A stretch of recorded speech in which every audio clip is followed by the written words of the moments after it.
Chapter 9 Flowers of Edo. "We did it!" said Annie. "We made our own magic!" "Yeah, we got the cloud dragon to put out the fire," breathed Jack.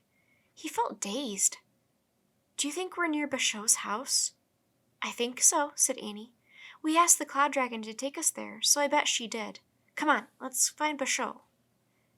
Jack and Annie stood up and started walking along the edge of the river. They walked barefoot through the mud, under dripping trees. "Hey, there's the clearing," said Annie. Jack and Annie headed toward the clearing beyond the trees and tall grass. "Oh no!" cried Annie. "Look!" In the clearing, rain was falling on the charred ruins of Bashot's house. The shingled roof and the bamboo walls of the little hut had burned and collapsed. "Where's Bashot?" said Jack, scared. "There!" said Annie. The famous poet sat on a log next to his banana tree in the gray rain. His clothes were blackened. His face was covered with soot. He clutched his writing box. "Bashot!" yelled Annie. Bashot looked up. A smile crossed his dirty, weathered face.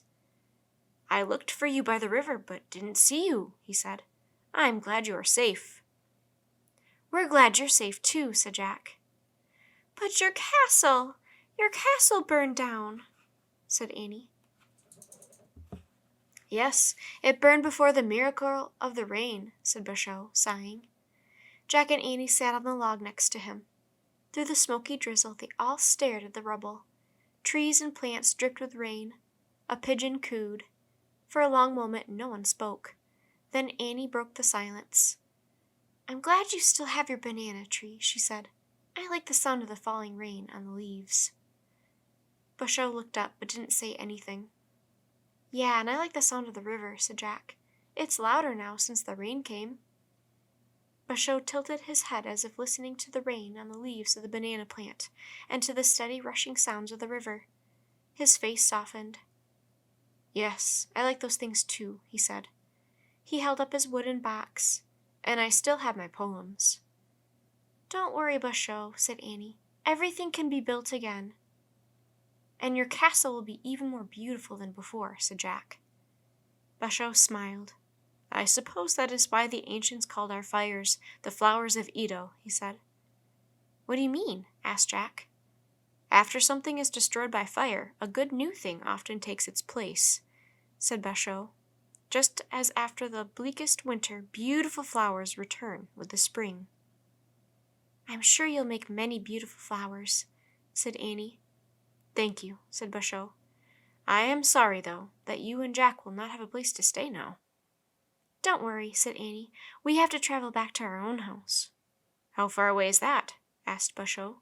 "Very far," said Annie. She and Jack stood up. "But we just need to get back to the Imperial Garden. We'll know the way from there." "Good," said Bashot. He stood up. "Come, I will accompany you back to the garden." "Thanks, that would be great," said Jack. Bashot picked up his walking stick. Then he led Jack and Annie along the bank of the river. Through the light drizzle, they saw a ferry boat moving upstream. Bashot waved, and the pilot steered the boat to shore. Jack and Annie followed Bashot onto the ferry. The three of them sat together on a wooden bench. The other passengers stared at them. Many had ashes on their clothes and soot on their faces. Jack was relieved to see that no samurai were on board. "Greeting, Master Bashot," the pilot said. The other passengers nodded respectfully to Bashot. They smiled as if the presence of the great poet gave them hope.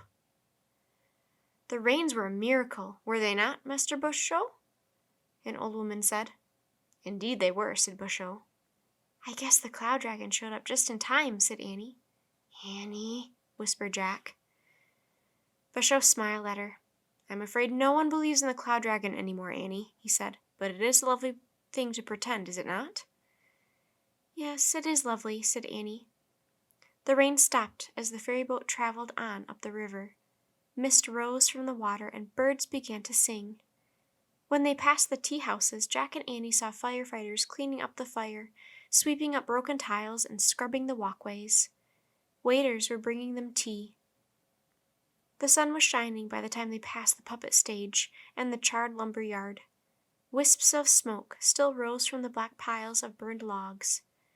The ferry boat floated on through the bright morning. It glided under the great bridge and past the crowded fish market. Fishermen were hauling in their catch from the night before. By the time they moved past the samurai castles and came near the moat of the imperial garden, the sun had completely dried out Jack's and Annie's kimonos. The boat pulled up to the landing. Basho helped Jack and Annie onto the dock. He waved goodbye to the boat passengers. Jack, Annie, and Basho walked over the stone bridge that crossed the moat. They walked through the massive gate in the high wall. Then they followed the paths of the imperial garden, around the big rocks and the pond with the swans.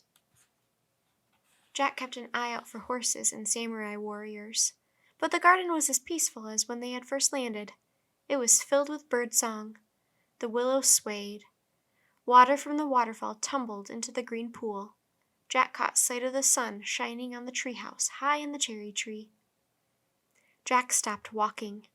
"We know our way from here," he said to Basho. "Are you certain?" asked Basho.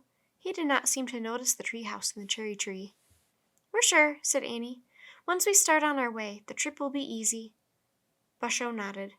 "You remind me of the famous saying of the samurai Musashi," he said.